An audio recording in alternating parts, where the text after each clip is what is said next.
Buenos días, querido profesor. El día de hoy vamos a presentar sobre Saló o los 120 días de Sodoma desde un enfoque Foucaultiano y también vamos a hacer mención a algunos conceptos del psicoanálisis.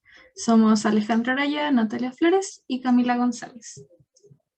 Para comenzar, aquí colocamos los temas a tratar, que es un poco de la vida de Pasolini, una breve sinopsis sobre la película, los conceptos clave, la conclusión y al final vamos a mostrar la bibliografía consultada.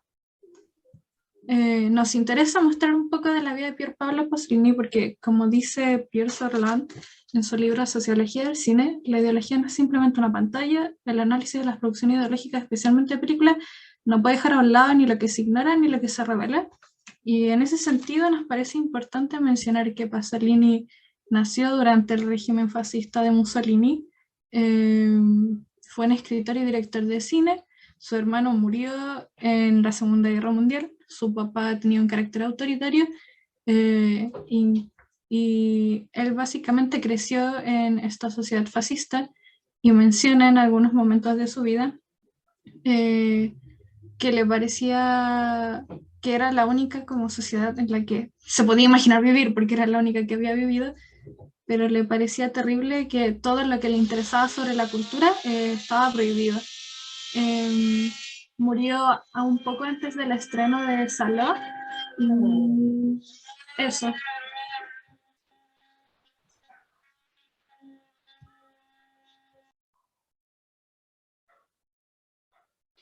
La película se inserta en un determinado momento histórico temporal, el cual corresponde a la República Social Italiana, específicamente el último bastión del fascismo, al final de la Segunda Guerra Mundial.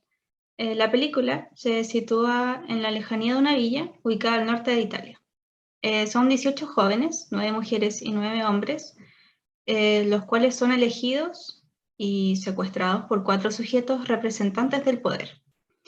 Son mencionados como Su Excelencia, el Obispo, el Duque y el Presidente. Estos acompañados también de 4 señoras, 3 de ellas serán las encargadas de la narración de historias con el propósito de estimular la imaginación y los deseos sexuales de estos 4 sujetos. Todo esto para las posteriores violaciones, vejámenes y torturas en contra de los jóvenes. La película se divide en 4 partes. La primera es el antiinfierno. En esta primera parte nos presentan a estos 4 sujetos representantes del poder. También se produce la selección de estos jóvenes. Posteriormente, estos llegan a la mansión donde se les da un discurso leyéndoles un reglamento. Después, el Círculo de las Manías, donde se dan a conocer algunos de los fetiches de estos 4 sujetos. También comienzan con los relatos sexuales por parte de estas 3 señoras.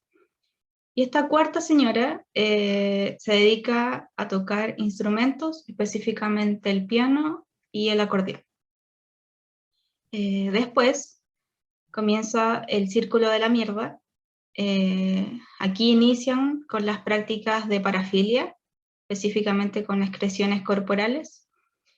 Y en una escena donde se puede evidenciar esto es donde se obliga a todos los presentes a comer heces humanas en una especie de almuerzo. Y por último, el Círculo de la Sangre, donde relatan los métodos de tortura. Estos serán vistos en la escena siguiente, donde cada uno de estos sujetos, el duque, el obispo, la excelencia del presidente, se turnan para observar estos actos que se realizan en el patio de la mansión.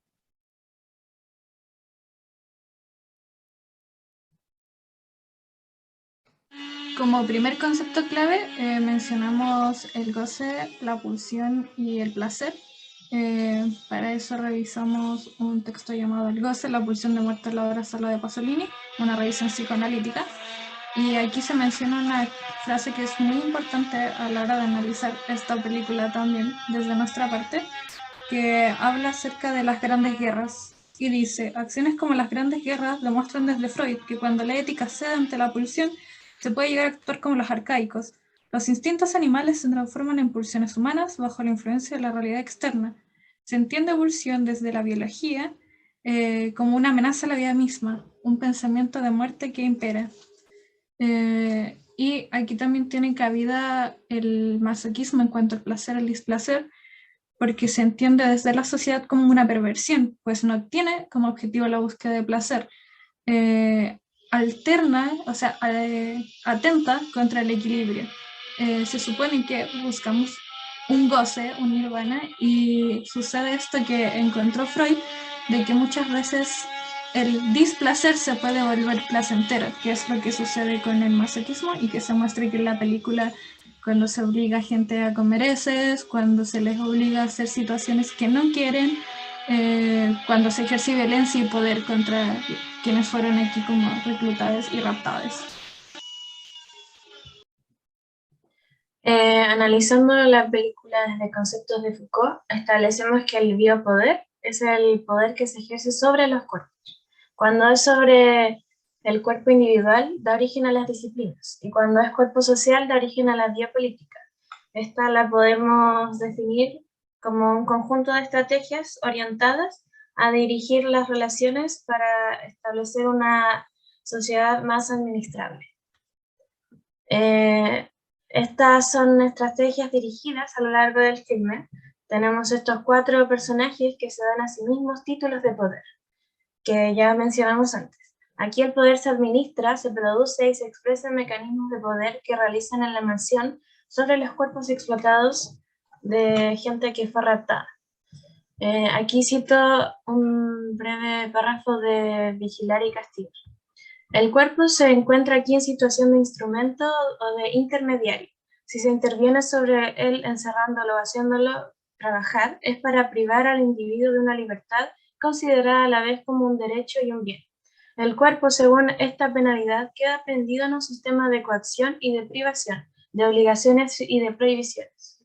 ¿Cómo ejercen este poder? Por medio de reglas que tienen que seguir o de ser lo contrario se castiga con tortura, muerte. El cuerpo desde lo más individual representa un pequeño poder.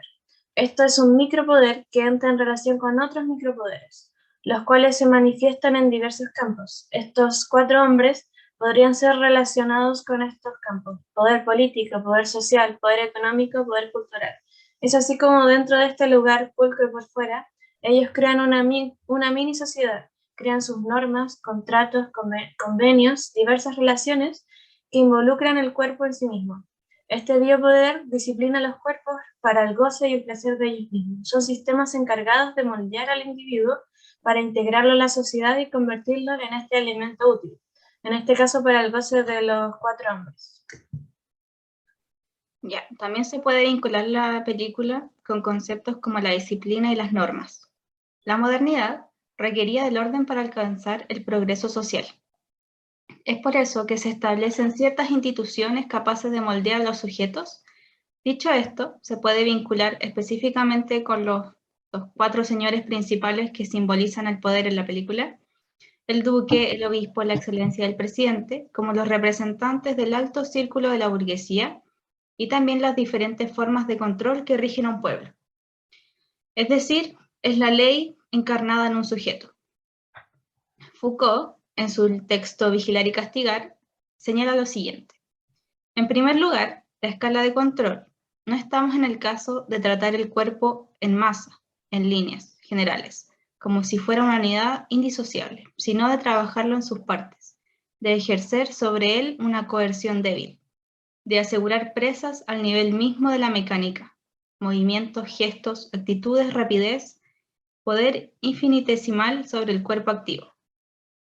Es decir, esta forma permite el control minucioso de las operaciones del cuerpo que garantizan la sujeción constante de sus fuerzas y les imponen una relación de docilidad-utilidad. Es a lo que se le puede llamar las disciplinas. Disciplinas que fabrican cuerpos sometidos y ejercitados y por lo tanto cuerpos dóciles. Esto se puede apreciar claramente en la película, partiendo desde el minuto 21, donde se les lee el reglamento a los jóvenes, imponiendo cierta normativa por parte de estos 4 señores, señalando lo que pueden hacer y lo que no, y lo que se les hará, y en el caso de la desobediencia, de cómo serán castigados. Fijan desde ese momento ciertas técnicas disciplinarias. Otro momento donde se aprecia la noción de disciplina o la norma es casi al término de la película, específicamente en 1 hora 40 minutos, donde los jóvenes se comienzan a delatar entre ellos ante el miedo de ser castigados, generando una especie de reacción en cadena, hasta que descubren a uno de los militares en una relación con una de las empleadas, o sea, infringiendo las normas. Previo a su muerte, hace un gesto que corresponde al saludo comunista, por lo que se puede interpretar a este personaje como una figura de resistencia frente al poder que representan estos señores. Y por último, el suicidio de la pianista en la última parte de la película, en el Círculo de la Sangre, se puede ver como una acción que fisura el estricto vivir que ella sostiene, normado por este reglamento, ya que no soporta continuar estando dentro de esta violencia constante y habitual. Al no tolerar la angustia ni el sufrimiento ajeno, decide lanzarse por la ventana.